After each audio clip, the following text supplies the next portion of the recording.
Welcome to Winner Take All, where we talk about the constant battle between large tech monopolies and traditional incumbents. This is our inaugural stream from our Palm Beach studio for Winner Take All. Welcome to lovely Florida in the month of February. So when Google released earnings recently, they missed earnings.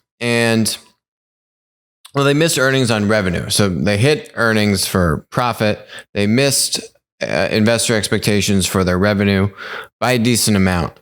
What they did do, this was Sundar, the kind of official CEO of Alphabet. This was his first earnings call without Larry or Sergey.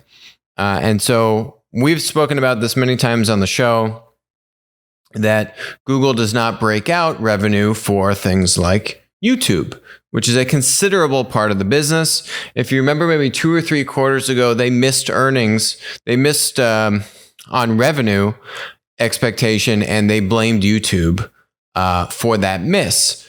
And investors and analysts didn't really know what to say, because they said, well, you don't break out YouTube, but you're blaming YouTube for your miss. You know, you're supposed to break out numbers when they have a material impact on the business.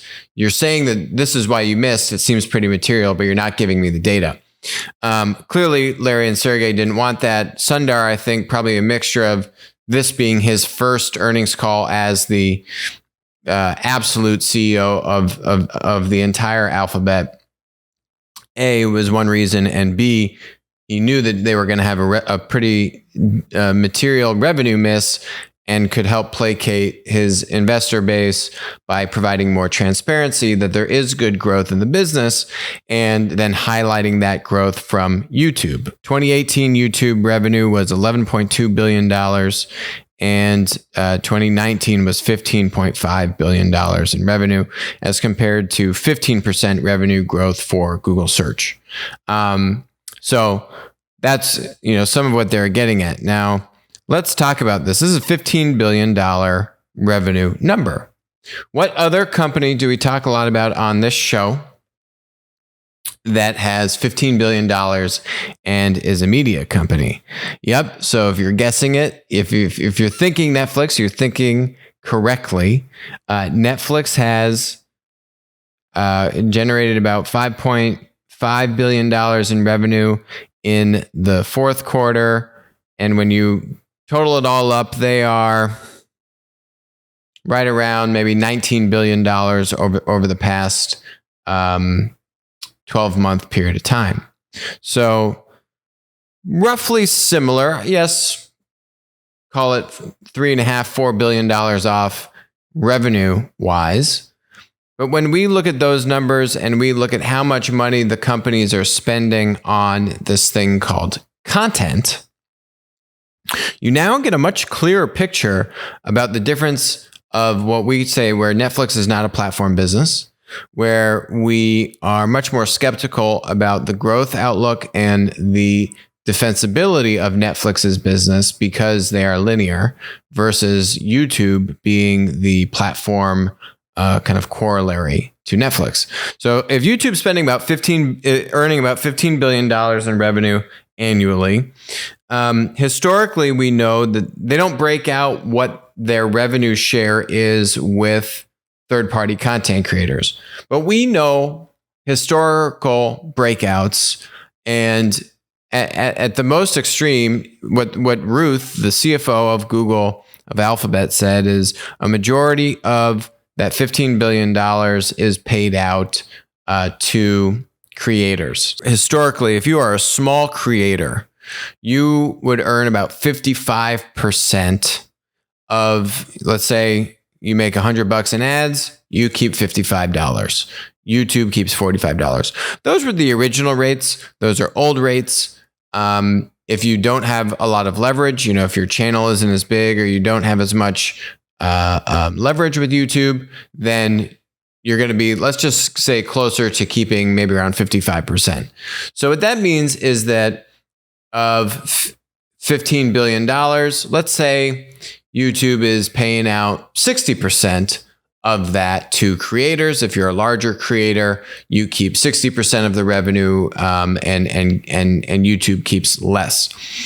Why is that? Why is it a much larger revenue share kind of take rate split than, say, something like Uber? Because what YouTube is doing is they're providing all of the servers, all of the hosting, all of the content delivery network, right? So they're giving you an end-to-end video solution, video distribution product. And there's, from a technical standpoint, a lot more that goes into that than the literal kind of matchmaking of, a car driver and a passenger. So from a technical standpoint, there's a lot more infrastructure and cost that goes into that. I believe that, I think that that is a real cost when you look at server costs. When you look at Netflix, outside of content, one of Netflix's biggest expenses is their server storage and server, usage. And so that's why you've seen a lot of these, there's a lot of stories where Netflix was trying to, handle their cloud storage costs, looking at bringing their cloud storage in-house and doing it themselves versus, using other providers like Amazon or Google Cloud or Microsoft, right? Those are the three big players there. So it is a very significant cost.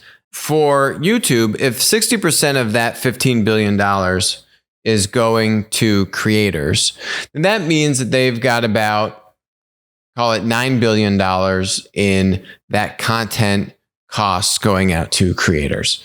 Netflix is spending over $12 billion on content. And Netflix is having a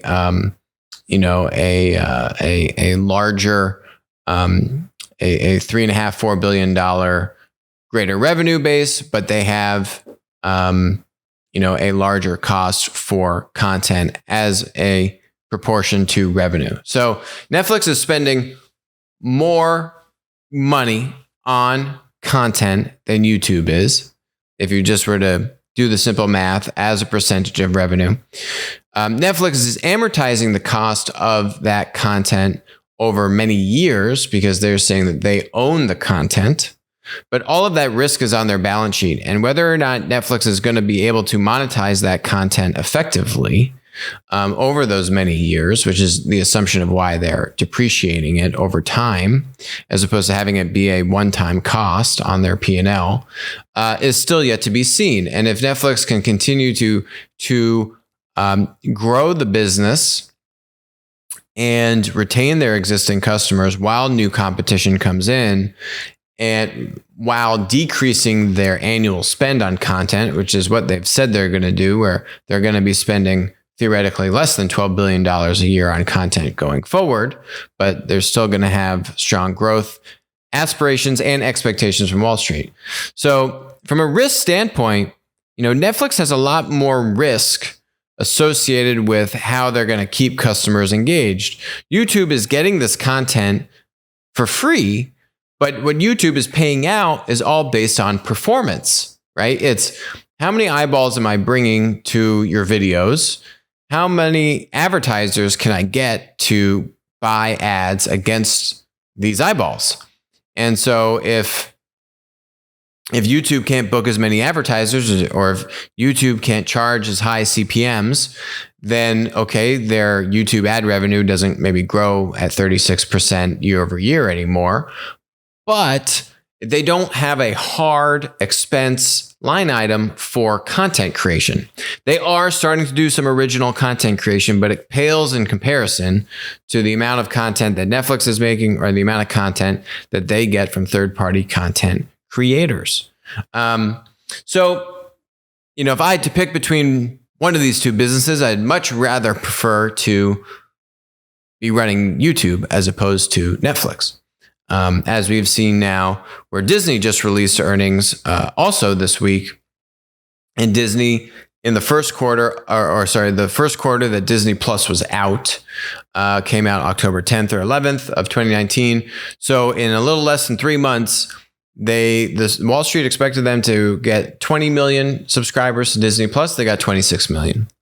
So they beat by 30% Wall Street's expectation on Disney Plus, and had a very strong earnings report otherwise. So you're able to see now competition come in, get a significant customer base with original content. And some people have said, well, what does it mean to have a defensible network effect? What that says is when you have supply, when you have your supply coming from third party, whether that's a content creator like YouTube, whether that's a driver on Uber, whether that's an app developer on iOS, the value that your consumers are consuming, you're not creating it, right? The platform doesn't own the means of production. It creates the means of connection, which means that is where you have that supply side network effect. I have millions and millions of third party value creators, what we call producers. And those producers, in YouTube's case, are content creators. Same thing for Instagram. And having another competitive platform to YouTube get enough demand off of third-party content is where you have this winner-take-all dynamic, where you just can't magically snap your fingers and get supply without having demand. And how do you play this chicken and egg game, right? And this is the platform challenge, or the really good thing about platforms if you're the dominant platform. How do you get demand to get supply, and how do you get supply to get demand? That is the chicken and egg problem, my friends. So that's some of what we get at when I say a defensible network effect. It's really coming from that supply side, that second customer group that is creating the value for your business, right? That's why we call them also a customer group. Okay, so this is some of the YouTube information that just came out compared to Netflix. We spoke about Disney. There's some other interesting news that came out this week where ICE owns the New York Stock Exchange, made a takeover bid to buy eBay, which is also in Platt. So you've got two platform companies, ICE, which owns New York Stock Exchange and a number of other exchanges. These are financial exchanges. These are people trading equities or options or derivatives. These are financial instruments that people are trading. There's no real physical product that's being traded. This is a digital financial product, which is ICE's world, and it's the Intercontinental Exchange, now buying a takeover bid for eBay. They would want eBay to spin off its, part of its business, which deals with classifieds, so kind of, classified ad business. So they want to spin them off, but they would want to keep the core product marketplace of eBay, right? Where I can go and sell used goods and people can buy those goods on eBay. And the CEO of ICE is also the founder. And he started this company about 20 years ago. Really interesting guy, great platform entrepreneur. And basically he sees a vision to improve and I guess use some of ICE's technology around matchmaking and running exchanges that can be applied to eBay. Honestly, I'm kind of struggling to see it. What would have made a lot more sense to me would be, or a lot more of a similar business model would be market access, for example, which is also in Platt. MKTX is the ticker. It's about a $13 billion market cap. We've spoken about market accesses in the past. It's the leading marketplace to trade bonds. And that's not something that I think ICE, it has a heavy amount of penetration in. So ICE's market cap is about $50 billion. And eBay is $30 billion. This is a massive acquisition. The classified business is maybe a $10 billion business, so they'll spin that off. Maybe you got a $20 billion business, in eBay after you spin off that part of the business and sell that off. So I'm struggling to see it. Maybe he just thinks it can be better run. I don't really see the platform conglomerate synergies that we talk a lot about on the show, right? Which is why we've been so bullish on Uber. Uber just released earnings, by the way, and beat They beat particularly on having less losses than Wall Street expected by about $100 million. I think Wall Street expected about 700, maybe 10, $15 million in loss for the quarter, and they were around maybe 605, 610. So it's about $100 million of stronger earnings. They expected by the end of next year to have a profitable quarter. So that's Wall Street responded very well to that. The stock is up a couple percent in after hours trading. So we've been very bullish on Uber because Uber is a platform conglomerate, and you can see these network effects stack on top of each other. When you get that conglomerate status, you get the benefit of ride sharing now spills over into Uber Eats. Uber Eats being, I think, the biggest food delivery platform in the US, right? So you get to see these network effects complement one another. What network effects stack from ICE, which has say the New York Stock Exchange, which has traders, which has companies that are listing their financial instruments and then they're being traded around, to eBay, which is physical products, right? Think about the consumer and the producer in both of those marketplace businesses. One is what we would call an investment platform, ICE, and then the other one is what we would call a product marketplace. They're both platforms. They're both what we would call exchange platforms. But I am struggling to see the synergies. Now, eBay is without a CEO. They have an interim CEO. Devin Wenning stepped down in the fall of 2019. They've had some activist investors. Devin stepped down. They spun out StubHub. I think they sold it for way too cheap, StubHub, by the way. And I haven't necessarily agreed with the activist investors' actions in eBay to date. But, they're kind of without leadership and without a clear direction. And so maybe they saw this as an opportunity to just say that, the stock is undervalued. We can just operate it better. But maybe they aren't really relying on too much synergy sharing between the two businesses. So other than that, I don't really see the synergies between the companies. Maybe it's just, hey, we can operate this business better. We can shield it from these activist investors that are, picking away at all of the different operations, distracting the business from doing what it does best. And maybe that's the play, but that's, the best read on it that I have. So we've had a couple requests for people to say, hey, Alex, tell us more about yourself. Why, why do you have the show? And why are you interested in all this kind of stuff? So I don't like to talk too much about my background, but here it is. So I started Applico about 11 years ago, and I had some credit cards. I was in college and thought it would be a good idea to max out my credit cards and start a business.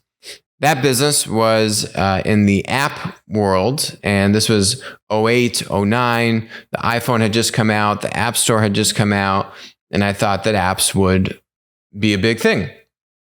And started making apps for myself.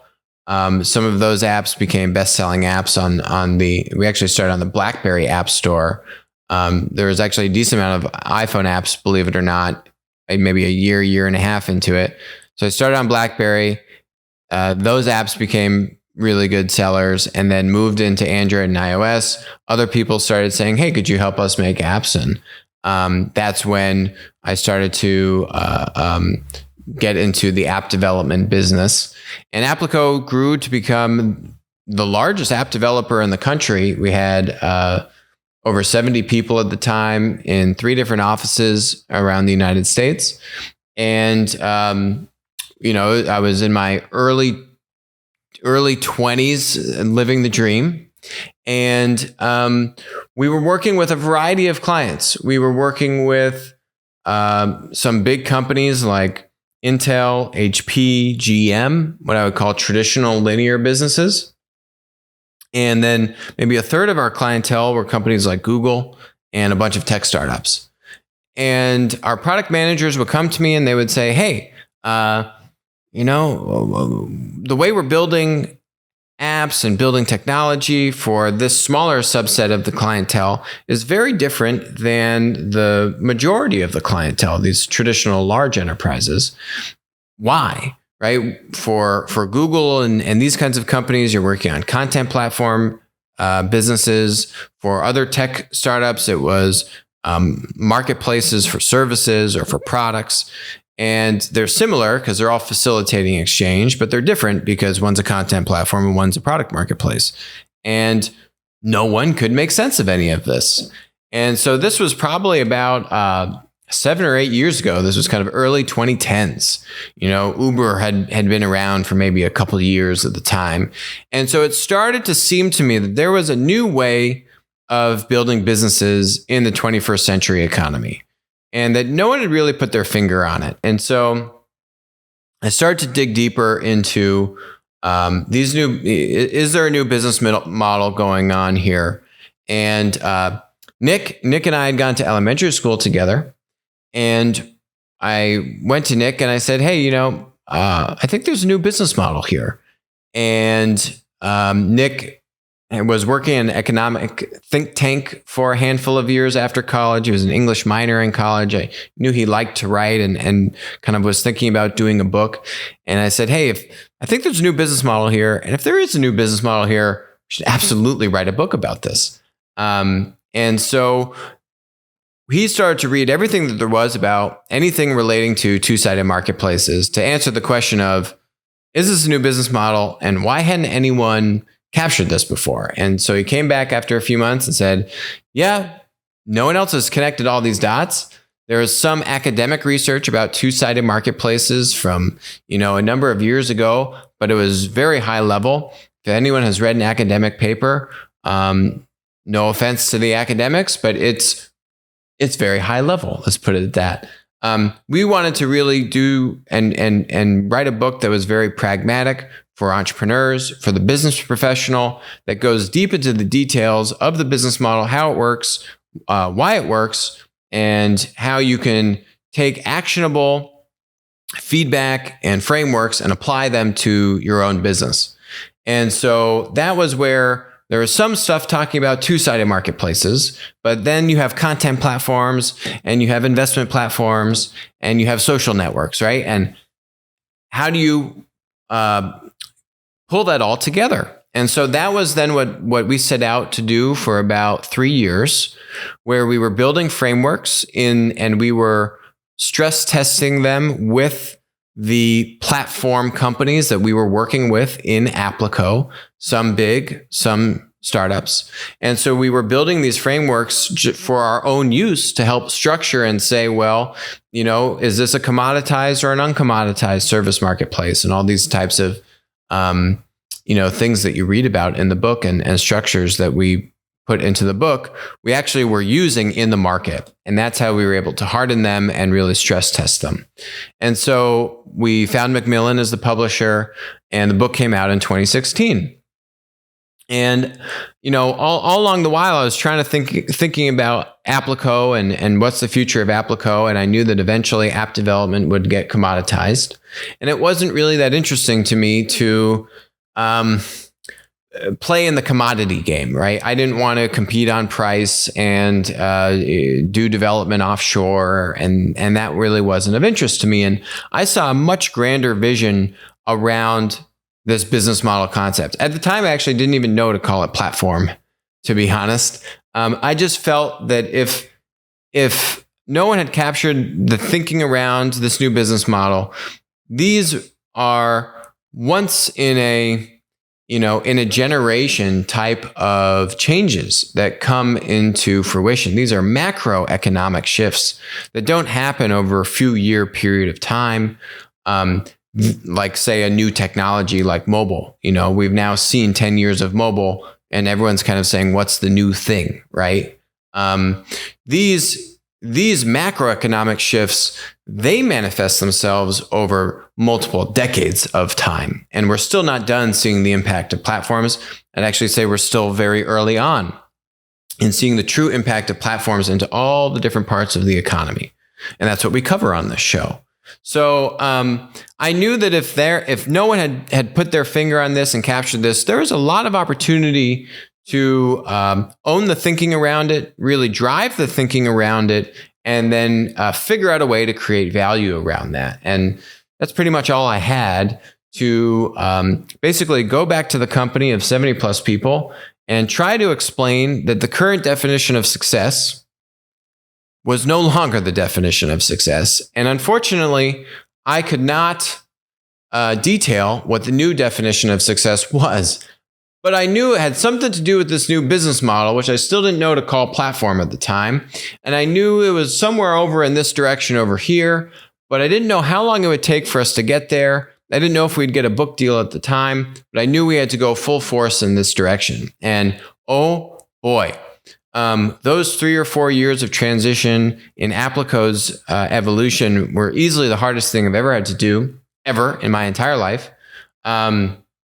It's very hard to see people go either voluntarily or involuntarily. The company had to go through a wholesale business model change. And then when the book came out, we figured out, yeah, we're going to call these things platforms. And the book got a lot of traction. What we started to do is say, okay, we're going to focus on filling this void between how do large traditional enterprises take advantage of platform business opportunities and help bring these two sides to these two worlds together. And that's what Applico has been doing.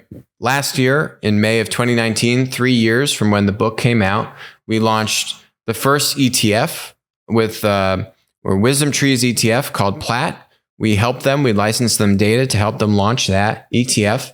And that has 70 plus public platform companies, all the public platform companies with over $2 billion market cap, and puts them into a basket of stocks that allows people to invest in platform businesses and take advantage of the financial opportunity that is coming true with platforms continuing to just control a greater and greater share of the economic value created in the 21st century economy. So really what we've been able to do with Applico and me personally is to say, how do we help people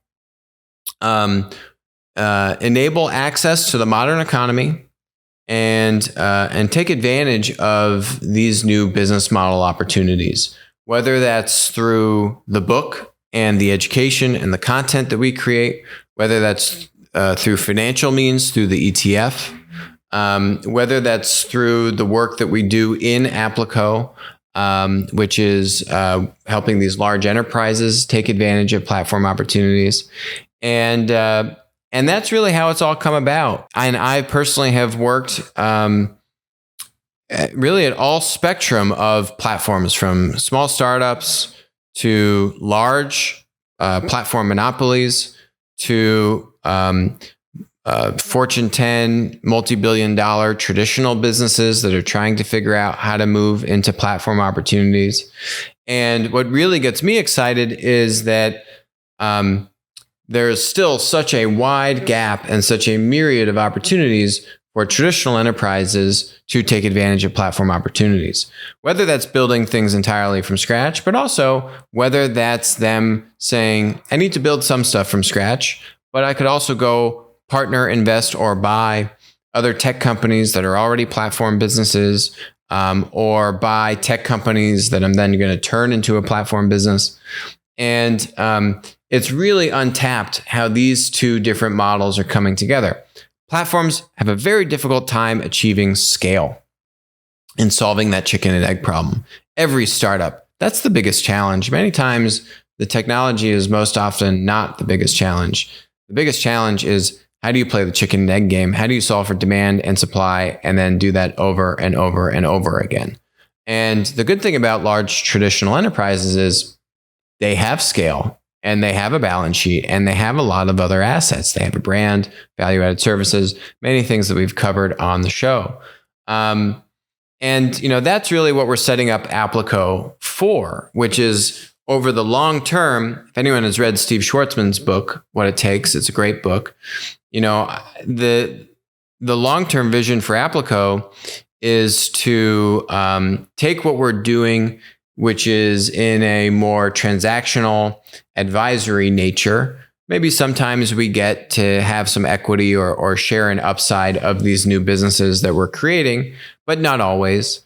And the long-term vision is to launch Applico Capital, similar to Blackstone's trajectory, where you've now built out enough depth, enough expertise, putting traditional businesses and platforms together, but you don't own the ultimate outcome of this. And if we are as good as we say we are, and we believe we are, why wouldn't we want to put our own money behind that? We absolutely would. But I need to go raise a pretty big fund to pull that off, to buy outright either traditional businesses, probably not multi-billion-dollar businesses at first, but say mid-sized businesses that have very relevant, actionable platform opportunities. They could buy, invest, partner other tech startups in the space, put them together with the scale, the intrinsic assets of that traditional business. How do you put both of these worlds together and get a platform business at scale in 2 to 3 years' time?